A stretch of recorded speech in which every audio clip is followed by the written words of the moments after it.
The gentle patter of rain against the window matched my mood as I sat in my room, staring at a half-finished essay. My thoughts were all over the place, weighed down by everything that had changed. Since Mom remarried, our once peaceful North London home felt unfamiliar, almost like a stranger's house. I loved her, but blending families turned out to be way more complicated than I imagined. My stepbrother James and I barely spoke. He was older by a year, quiet, serious, always keeping to himself. I couldn't tell whether he was intentionally distant or just didn't know how to connect. Either way, we kept out of each other's way. That night, I sat on my bed, headphones on, aimlessly scrolling through my phone. My little brother was whining in the next room, and our parents were out. I felt restless and out of place. A soft knock at the door made me jump. Before I could say anything, James pushed it open and stepped in, holding one of my books. "You left this in the kitchen," he said, placing it on my desk. "Thanks," I muttered, expecting him to leave. But he lingered. "You okay?" he asked, eyes flicking to the mess on my desk. "Yeah, I'm fine," I said, though it wasn't true. "You sure? You've seemed off." I hesitated, then sighed. "I don't know.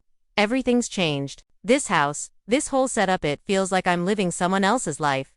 He shifted uncomfortably. "I get that," he admitted. "I've been trying to stay out of the way so I don't screw things up." I gave a dry laugh. "I thought you just didn't like me." He gave a small smile. "You're all right." For the first time, it didn't feel so tense between us. "It's okay to feel lost," he said. "Doesn't mean it'll always be like this." Something about his words stuck with me. For once, I didn't feel completely alone. "Thanks," I said softly. He nodded and turned to go. "If you ever want to talk, you know where to find me."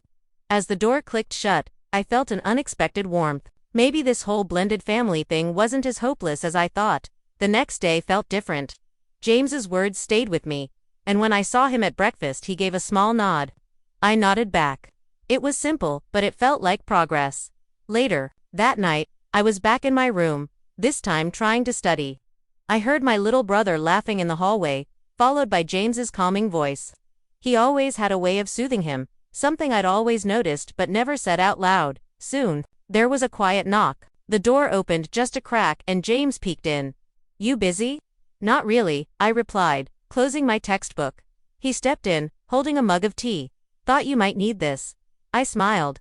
"Thanks." He lingered again, so I motioned for him to sit. After a short pause, he took the chair by my desk. "You doing okay?" I asked.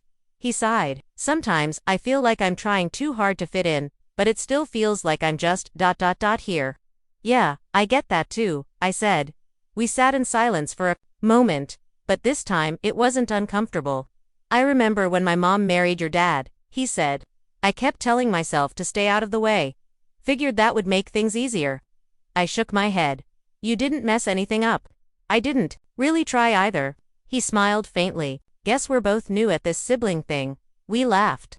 It felt easy, natural. "You know," I said, "if you're tired of being in your room all the time, you can always hang out in here." He looked a little surprised, but nodded. "Yeah, I'd like that." Before leaving, he added, "And if you ever need someone to talk to, I'm around." His words stayed with me long after he left. For the first time since the wedding, I didn't feel like I was navigating this new life on my own. Later that week, our parents went out and left us to watch our little brother. I was reading when I heard a harsh cough from upstairs. I rushed to check on him. He looked pale, and his skin was hot to the touch. Panic surged when I tried calling Mom and Dad, no signal. James appeared in the doorway. "What's wrong?" "He's burning up." "I don't know what to do." James didn't panic. He calmly checked his temperature. "He's got a fever. Let's cool him down." He ran downstairs and came back with a cold cloth and water. We sat our brother up and James coaxed him to sip slowly, keeping his voice calm and gentle. "You're okay, buddy. I've got you." I felt helpless, but incredibly thankful that James knew what to do. He stayed with our brother the whole time, adjusting the cloth and whispering reassuring words. "You're good at this," I said quietly. He shrugged. "I used to help my mom when she was sick. Just picked it up, I guess." In that moment, I realized I'd had him all wrong. He wasn't cold, he just didn't want to step on anyone's toes. Eventually, our brother fell asleep. James stayed by his side, so I brought him a blanket. "Thanks," he murmured. For the first time, we felt like more than just people forced to live together. We felt like family. By morning, the fever had broken. James was still there, barely awake, but relieved. You should get some sleep, I told him.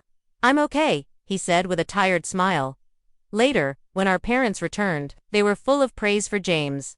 Mom hugged him with so much gratitude, and I saw clearly how much he had taken on without ever expecting a thank you. That evening, I found him on the back porch, sipping tea. I sat beside him, the sunset painting the sky in soft golds and pinks. I don't know how you held it together last night, I said. He gave a small smile. Didn't really have a choice. You didn't have to step up like that, but I'm really glad you did. He looked at me thoughtfully. I never thought I'd feel like I belong here, but last night felt different. I know what you mean, I said. We've both been keeping our distance for so long, but maybe we're not so bad at this after all. James laughed quietly. Maybe not. There was no tension now, no awkwardness, quiet understanding. For the first time I felt at peace with where I was. As I stood to leave, I said, if you ever want to talk, you know where I am. He smiled. Yeah, same here. And somehow, that was enough.